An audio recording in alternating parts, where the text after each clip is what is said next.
സ്നേഹം നിറഞ്ഞവരെ, ഏവർക്കും ഉണ്ണീശോയുടെ പിറവി തിരുനാളിന്റെ മംഗളങ്ങൾ സ്നേഹപൂർവ്വം ആശംസിക്കുന്നു.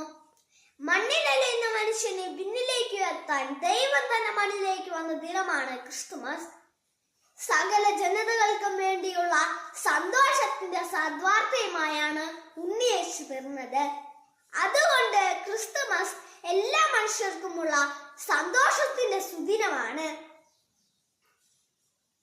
സ്നേഹത്തിന്റെയും സമാധാനത്തിന്റെയും പ്രത്യാശയുടെയും സന്ദേശമാണ് ക്രിസ്തുമസ് നമുക്ക് നൽകുന്നത്.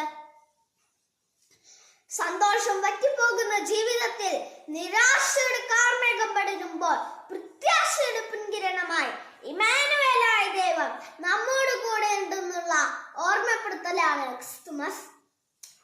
അതോടൊപ്പം ഹൃദയം തകർന്നവർക്കും നിരാശയിൽ കഴിയുന്നവർക്കും സമൂഹത്തിന്റെ പിന്നാമ്പുറങ്ങളിൽ ആരോരുമില്ലാതെ അലയുന്നവർക്കും താങ്ങാൻ തണലായി തീരാൻ നമ്മെ പ്രചോദിപ്പിക്കുന്നതാണ് ക്രിസ്തുമസിന്റെ ചൈതന്യം. അനേകം മനുഷ്യർ ക്രിസ്തുവിലേക്ക് നടത്തിക്കൊണ്ടിരിക്കുന്ന യാത്രയിലേക്കുള്ള ക്ഷണം കൂടിയാണ് ക്രിസ്തുമസ്.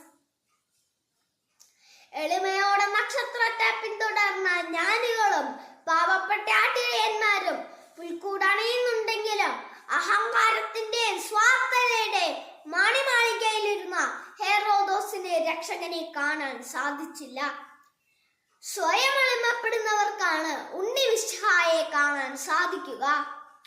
ലോകരക്ഷകനായ ഉണ്ണി മിശിഹായെ ഹൃദയത്തിൽ സ്വീകരിക്കാൻ എല്ലാവർക്കും സാധിക്കട്ടെ എന്ന് ആശംസിച്ചുകൊണ്ട് ഞാൻ എൻ്റെ വാക്കുകൾ നിർത്തുന്നു. നന്ദി, നമസ്കാരം. ജയ് ക്രൈസ്റ്റ്.